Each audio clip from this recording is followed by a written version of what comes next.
Yo le agradezco al diputado del FRADE por haber dado inicio el primer movimiento que generó una cantidad de reuniones y consultas que de alguna forma sintetizaron una preocupación que estaba latente en la Comisión de Educación, que resumió muy bien la diputada Balaguer como presidenta de la comisión y pudo armonizar un dictamen incorporando proyectos de distintos diputados que estaban en la comisión, pero bueno, el diputado Martínez tenía el sentido y se incorpora también la diputada Doné, cosas que se han tenido en cuenta, que se debatieron y que de alguna forma maduraron esta declaración de emergencia en la provincia de Santa Fe.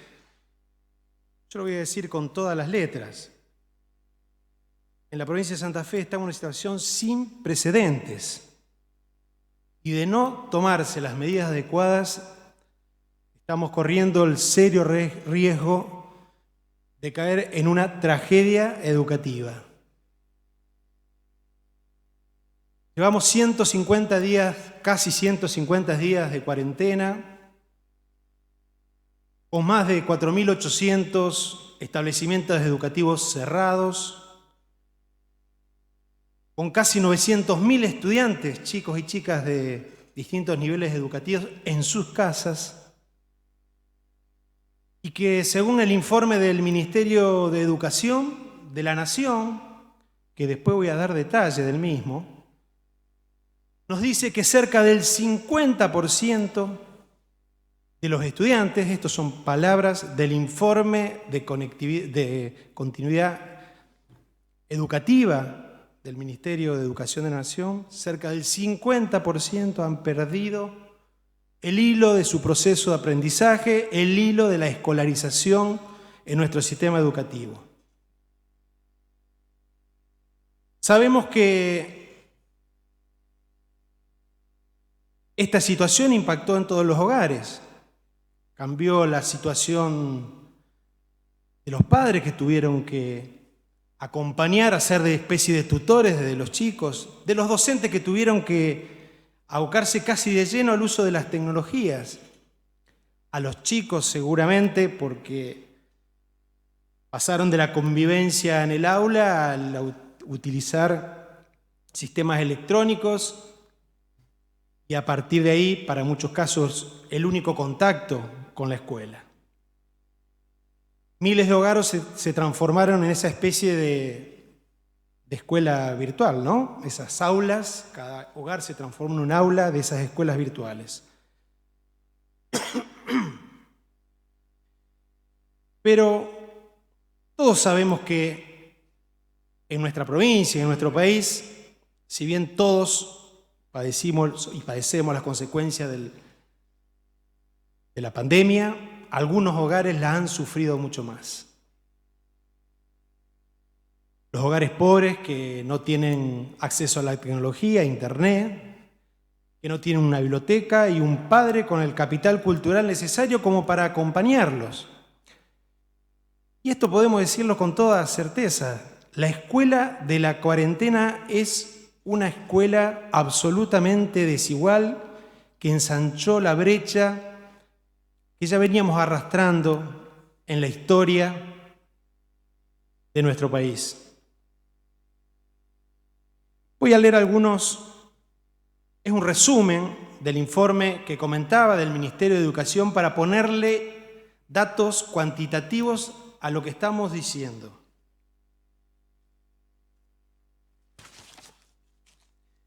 Más de la mitad de los alumnos no tienen conexión a Internet ni dispositivos tecnológicos adecuados para aprovechar las propuestas de educación a distancia. Cerca del 50% de los chicos que cursan la primaria y la secundaria no cuentan con una computadora en su hogar y casi el mismo porcentaje no tiene servicio de internet fijo y de calidad en el mismo hogar. Esto coincide también con la encuesta de la deuda social de la UCA y también que es coincidente con las pruebas para aprender del 2018 donde esto ya se señalaba. Casi el 80% de los docentes afirman tener limitaciones de conectividad y casi el 70% problemas de equipamiento. El acceso a los recursos tecnológicos de alumnos que asisten a la escuela de gestión privada duplica a los que asisten a la escuela estatal. También esto es una cosa que vamos a detenernos en algún momento a ver el proceso paulatino de privatización de la educación pública. Esto lo ha acelerado considerablemente. La misma diferencia se da en el aprovechamiento de las plataformas virtuales. Las escuelas de gestión privada presentan una mayor frecuencia de comunicación con los alumnos y sus familias que las escuelas de gestión estatal. Solo la mitad de las escuelas primarias estatales mantuvieron contacto diario con los alumnos y más del 80% con actividades asincrónicas, es decir, sin interacción. Lo que decía la diputada Balaguer, que hacía referencia recién, el 10% no tuvo prácticamente contacto, lo que es realmente dramático. La totalidad de los equipos directivos en la encuesta realizada afirmaron que solo se repasaron contenidos de años anteriores y además se seleccionaron, sí, algunos contenidos nuevos. Solo el 60% de los estudiantes reconoce que vieron un tema nuevo. Yo creo que estos datos son muy contundentes. Todos sabemos que en la escuela no solo se aprende, o sea, no solo se dan contenidos, pero sabemos que sin los contenidos no hay proceso de enseñanza-aprendizaje. Sabemos que transcurren procesos muy complejos.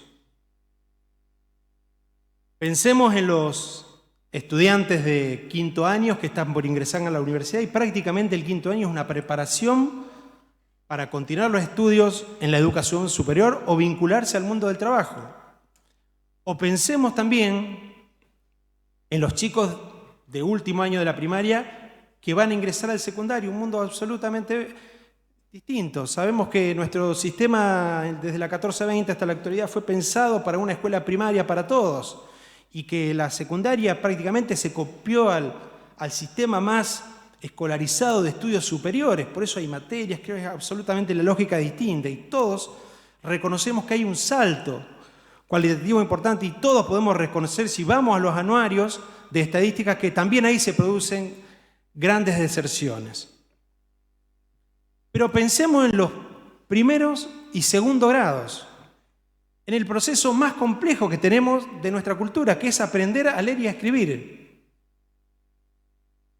Es un proceso que comienza con las palabras de las maestras, con la lectura de las maestras, con identificar imágenes a partir de la repetición de los textos que ellos hacen, empezar a identificar signos. Sabemos que tanto nuestro lenguaje es abstracto y necesita de comprensiones que llevan un ejercicio de acompañamiento muy importante del docente en el aula, en todo este proceso de aprender a leer y escribir, o sea, la alfabetización primaria, lo más importante para poder continuar en el proceso de escolarización. Poder escribir de izquierda a derecha, saber reconocer la entonación, los gestos del docente, poder interactuar con las dudas y con los emergentes del mismo aula. Todos nos estaremos preguntando, ¿qué ocurrió en la casa de cada uno de estos chicos? ¿Qué sucedió en este proceso? Y voy a hacer la pregunta al revés. ¿Es posible pensar un proceso de comprensión, de lectura y escritura sin los docentes? La respuesta es clara, no. De ahí nos lleva a decir realmente la situación de tragedia educativa por la que, de no tomarse medidas, de no abrir la escuela, de no convocar a los alumnos y a los docentes con todas las medidas sanitarias, porque sabemos que ese 50% representan, para tener una idea, en términos poblacional, 11 de los 19 departamentos de nuestra provincia. Esos son la cantidad de chicos que hoy tienen problemas para continuar con sus estudios primarios y secundarios. Entonces, la pregunta que surge es: ¿cómo volvemos a la escuela? Evidentemente que uno en todo este tiempo, y lo hemos venido alertando, no ve señales claras de cómo se está pensando volver a la escuela. Yo voy a leer también, porque uno lo ve rápidamente en las medidas adoptadas y ve prácticamente en espejo con lo que en Buenos Aires se venía resolviendo, en provincia de Buenos Aires y en ciudad de Buenos Aires. Solamente si uno echa una mirada a la situación epidemiológica, ve que en el total de contagios de nuestro país, que ronda alrededor de 253.800 estos días, al día martes, la provincia de Buenos Aires fue de 156.666 y la ciudad de Buenos Aires 71.113. La provincia de Santa Fe tuvo desde el inicio de la cuarentena hasta el día martes 2.276 casos positivos y 24 fallecidos. Rápidamente podemos ver que la situación sanitaria y epidemiológica de nuestro país es absolutamente distinta, muy disímil. Entonces la pregunta es: ¿por qué se toman idénticas medidas educativas? Pero es más, si acercamos la lupa a nuestro territorio provincial, vemos que también la situación es muy disímil. Las localidades que desde el comienzo de la cuarentena hasta hoy, que no tuvieron más de 10 casos positivos, representan el 93,5% del total. Sin embargo, todas las escuelas están cerradas y los chicos en sus casas. Otro ejemplo que podemos remitir a cómo se tomaron las decisiones en la provincia es remitirnos a los protocolos. Según la página web, uno sabe que por las declaraciones existen más, pero en la página web de la provincia solo consta 45 protocolos aprobados de actividades que se pueden hacer. Un chico, por ejemplo, hoy puede practicar deporte en un club, entrenar en un gimnasio, reunirse con sus familiares, jugar con sus amigos en los espacios libres, en una plaza, ir a clase de danza o música, salir a cenar con sus padres en un bar y tomarse un colectivo. Nuevamente, la pregunta es: ¿por qué estas actividades que un chico puede hacer afuera no puede hacerlas en la escuela? Sabemos que el Ministerio de Educación puso en marcha una especie de iniciativa que llamó Burbuja Comunitaria para 400 escuelas. Hemos buscado por todos lados cuáles eran estas escuelas, pero rápidamente, por la información que tenemos disponible a través de los medios, tengo que decirle que la cantidad de chicos al que va a abarcar esta burbuja comunitaria representa menos del 2% del total de los alumnos del sistema educativo provincial. Necesitamos previsibilidad y una planificación seria y verdaderamente situada en el contexto de nuestra provincia y basada en la realidad de nuestra provincia. Creo que hay un gran desconocimiento de las condiciones que se educa en nuestra provincia. Faltó acompañamiento con los actores reales, preguntarle a las directoras de las escuelas qué era lo mejor. Y por último, la falta de autonomía en la toma de decisiones. A esta altura ya todos sabemos que vamos a tener que aprender a convivir con el coronavirus por mucho tiempo y la respuesta no puede seguir siendo el encierro de la escuela y la parálisis de todo el sistema educativo provincial. Necesitamos abrir las escuelas, ir al rescate de los estudiantes que hoy no están. Y me parece por eso es muy atinada la propuesta que en su momento hiciera el diputado del Frade y que fue cobrando fuerza, porque la emergencia la necesitamos para otorgarle al Poder Ejecutivo las herramientas que necesita para actuar con mayor agilidad y flexibilidad, porque lo vamos a necesitar. Para crear todas las herramientas que necesitamos para construir esa planificación situada de la que venía haciendo referencia, respetando la diversidad del contexto de nuestro territorio provincial y llamando a la participación de todos los actores, bien como decía la diputada Balaguer, a partir de ese consejo de emergencia, donde están los docentes, los estudiantes, los cooperadores, los representantes gremiales y también los legisladores. Los comités mixtos de salud y seguridad. Pero yo finalmente quiero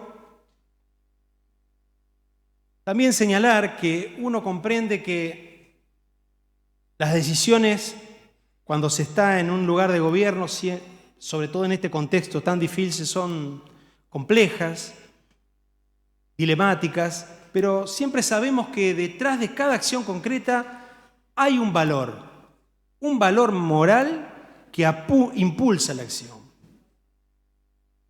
El aislamiento social se llevó adelante para preservar la salud pública.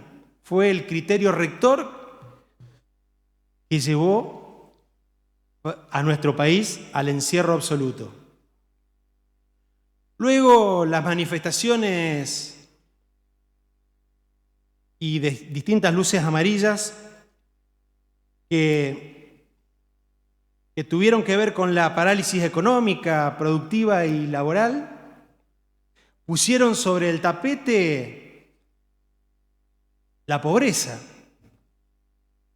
Incluso en algún momento se discutió mucho sobre enfermedad versus pobreza. Pero, sin embargo, no se reconoce por parte de nuestros gobernantes la gravedad de la ausencia de la escuela y la pérdida de clases. Parecería ser que la ignorancia, en definitiva, no es tan destructiva o dañina, tanto desde el punto de vista individual y social, como lo es la enfermedad y la pobreza. Yo creo que tenemos que revisar seriamente esta escala de valores, porque nuestro objetivo tiene que ser volver a abrir nuestras escuelas para restablecer los derechos constitucionales de enseñar y aprender vulnerados durante la cuarentena. Muchas gracias, señor presidente.